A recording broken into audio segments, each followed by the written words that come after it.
Cultivating Tomorrow. What was the inspiration behind the choice of this theme? And how do you think it reflects to and relates to Pennsylvania agriculture? Yeah, first of all, good morning. It is really good to see you, and thank you so much for your public service and willingness to enter all of these contemporary issues and represent both your district, but also, I know you're on the House Ag Committee and looking forward to that as well. So thank you for that. This year's farm show, was unlike any in the 105-year history. It's all virtual, and as we thought about the theme of cultivating tomorrow, it had a couple of different meanings. One, it was aspirational, right? It's about that tomorrow we're all in search of to get some resemblance of normalcy. But it was also action oriented, right? It's cultivating. You've got to do something. It's not just waiting for this to happen. It really is the action of cultivating both our relationships, cultivating the soil, cultivating the expectations of our food system. So that all came together in our theme of cultivating tomorrow. And it was also an important statement, we thought, particularly after the year that we've experienced, of celebrating the need to celebrate our food system, right? And we've all been reminded just how fragile and important that is. So that was also part of our thinking of structuring this theme. Thank you. While COVID-19 ravaged communities across Pennsylvania, the agriculture community was not spared and faced incredible challenges to ensure Pennsylvanians were fed and our food chain was intact. What were some standouts or highlights of seeing farmers and the agriculture industry push through? Yeah. Then the second part of this is what were some ways the department was able to assist them? Yeah, so the agricultural community, was designated by the governor as life-sustaining back in March, and certainly that is an accurate description. It's really been so comforting, while challenging, comforting in that we've seen the food system respond, to those needs, and we moved in the course of about a week from half of our food being consumed outside the home to 100% being consumed inside the home. Mm-hmm. In addition to that, we saw this surge in food insecurity, and people who had never experienced any level of hunger or food security concern previously were looking to our charitable food system, and you're in a region with full abundance. And I use them as a really great sort of example of both a network, the relationships, the strategy, the volunteers who responded to that. But in that food system, I think it was important to recognize all of them as being life-sustaining and critical, because it took both the production, processing, and distribution to address the needs that we have for home consumption, but also the charitable food system had to be managed in a new way. And so I'm just proud of the ag community and what they've done, and the food system's response to this pandemic. To the second part, again, I want to say thanks to you and the legislature and the governor. I mean, I look at what we did in the state, and I know everyone thinks they're normal, right? Normal. But when we look around the state, around the country, there wasn't another state that responded with $50 million in Federal CARES Act funding specifically for agriculture and food. So our ability to put additional money into the state food purchase program, to look at the agricultural surplus system and grab this product that was being potentially tossed out or dumped. We could pull that in and rescue that food for those in need. So we had a really robust response. I think that was something that stands out for me. In addition to that, well, on the front side of this pandemic, all of the guidance that was expected, right? Mm-hmm. Guidance to business, guidance to food banks, guidance to farm markets. You make your list. All of that was part of what we did. So, yeah, it's been a learning curve for all of us. But I'm really proud of the food system and the agricultural community and the way they responded to the pandemic. Since we've been talking a lot about COVID, I want to segue because I see a couple other questions. I think I'm going to try to see if I can squeeze in two more. Since I did mention children to you earlier, let's talk about that. Virtual learning can be a challenge for hands-on education programs, such as agriculture. How can we encourage students to pursue an interest and eventually a career in agriculture? With virtual learning now being a primary form of learning, what are some of the ways you've seen agriculture education adapt and continue in these times? I'll come your way when I think about the creative approach to ag education. Fox Chase Elementary is a great example. The Saul High School in Philadelphia is another great example.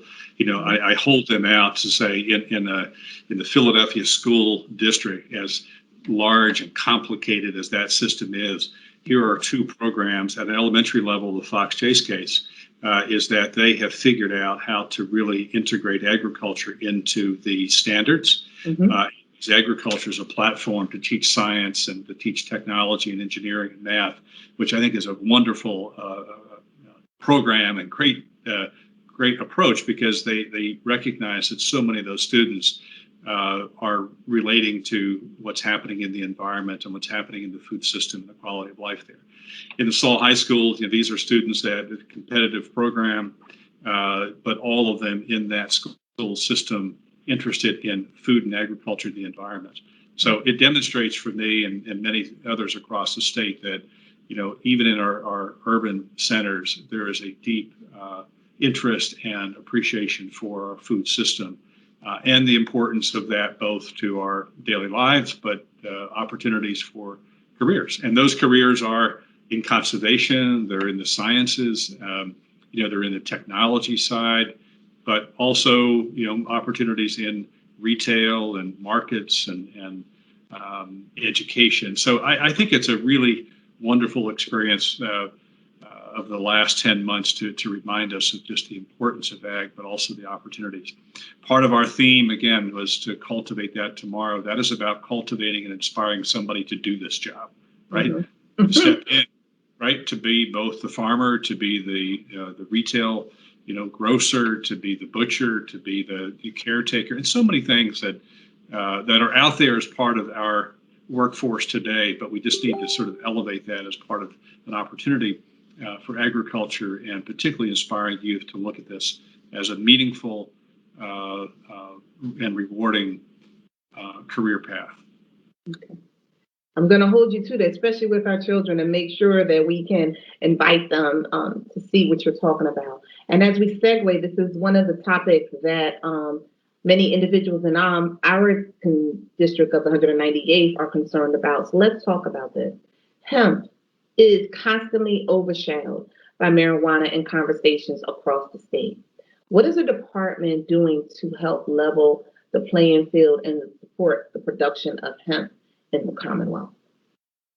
That's a great question, and thank you. I have said many times that it's the rare moment when you can take a crop that was important to Pennsylvania's history and reintroduce it to society, right? And I think that's the case with hemp. So for 70 years, it was prohibited.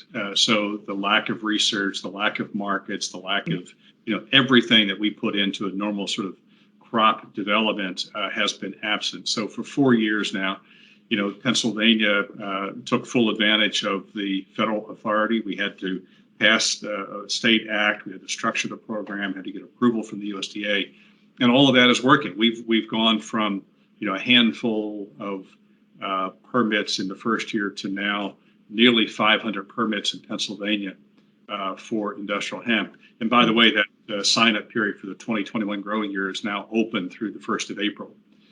But to your point, I think it's a couple of things. One is this really important distinction between what is the cannabis. It's all in this cannabis family, but in figuring out what is hemp and the THC levels and what is the marijuana and the the issues that go with that. So we've been clear on distinguishing that industrial hemp. It just what it means. It's got industrial uses, right? It could be food, it could be textiles, it could be concrete and building materials. But what we're trying to do is make it clear that that there is a difference. It's gotten because there are some CBDs, right, that have evolved, and half of the permits, that we're actually issuing are for CBD production, but that's legal. So it's a lot of education work. It's a lot of, advocacy. We've got a steering committee, but we're pleased with where we are and the opportunities that we see for industrial hemp in Pennsylvania. And when you're talking about that, how, if you're talking about that topic, as you're talking about the hemp and you're talking about that, what is that it's going to look like as a percentage as it relates to the minority, which is the Black and Brown community, when you're talking about that, as far as, we're always talking about the racial disparities. How would, what is, when you talk about that panel or what would that makeup look like? So Pennsylvanians can know, especially as we're talking about our district and beyond. Yeah, no, that's a critical piece of this. And, from the early days, I mean, we were clear that we did not see this crop as being exclusive to traditional agriculture, right? Mm-hmm. We saw it as an opportunity on the production side, for urban centers to play a role, to have the diversity that we all desire in production agriculture, but also in the processing and distribution and economic opportunity that's afforded by this crop.